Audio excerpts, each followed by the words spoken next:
අවධානය තබන හැටි පාසලේ නොකියපු රහස. මොකද්ද මේ කතාව?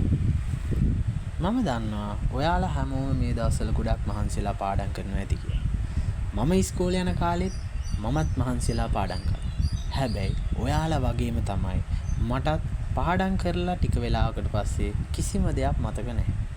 අපි බලමු ඇයි එහෙම වෙන්නේ කියලා. ඒකට හේතුව අපේ මොළය පුරුදු වෙලා තියෙනවා දකින්න දේ පමණක් ගොඩාක් විශ්වාස කරනවා. ඔව්. මම ඔයාලට දැන් කියලා දෙන්න යන්නේ කොහොමද ඔයාලා පාඩම් කරන හැමදේම ඔයාගේ ගැඹුරු මනසට තැන්පත් කරගන්න යන්නේ කියලා. මේ වීඩියෝ එක ස්කිප් කරන්න නැතුව සම්පූර්ණයෙන් බලන්න. එතකොට ඔයාට තේරෙයි හරියටම පාඩම් කරන්නේ කොහොමද කියලා. මනස අවධානයට පුහුණු කරන ක්‍රමය. මොකද්ද? ඔයාගේ සිහිනය මනසට පෙන්වන්න. කොහොමද ඔයාගේ සිහිනය මනසට පෙන්වන්නේ? අපි බලමු. ඔයා බලන්න ඔයාගේ කාමරේ හරි ඔයා කොහේ හරි පාඩම් කරන තැනක ඔයාගේ හීනය ඔයා ලියලා කොලයක ලියලා ඔයා කොහේ හරි පේන්න ඒක අලවලා තියනවාද කියලා.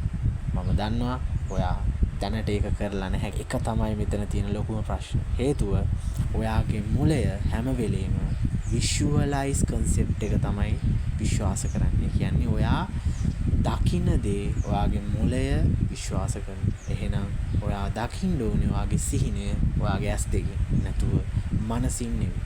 එහෙනම් ඔයා අදම ඔයාගේ හීනය ඒ 9ක් නම් ඒක කොලයක ලියලා ඔයාට පේන තැනක උදේ දවල් රෑ හැම වෙලේම මේ හීනය දකින්න. ඒක තමයි ඔයාගේ මොළය අවදි කරන ප්‍රධානම රහස. අපි බලමු එහෙම කරන එකෙන් ඔයාට මොකද්ද මේකේ සිද්ධ වෙන දේවල් කියලා. සිහිනය ලියලා ඔයා දකින්න එකෙන් ඔයාට වෙන වාසි තමයි ඔයාගේ බුද්ධියට ඔයා දෙනවා පණිවිඩයක්.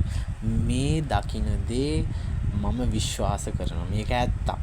එතකොට ඔයාගේ මොළයත් ඒක විශ්වාස කරනවා. හේතුව එයා විෂුවල් කන්සෙප්ට් ගොඩාක් විශ්වාස කරන හින්දා.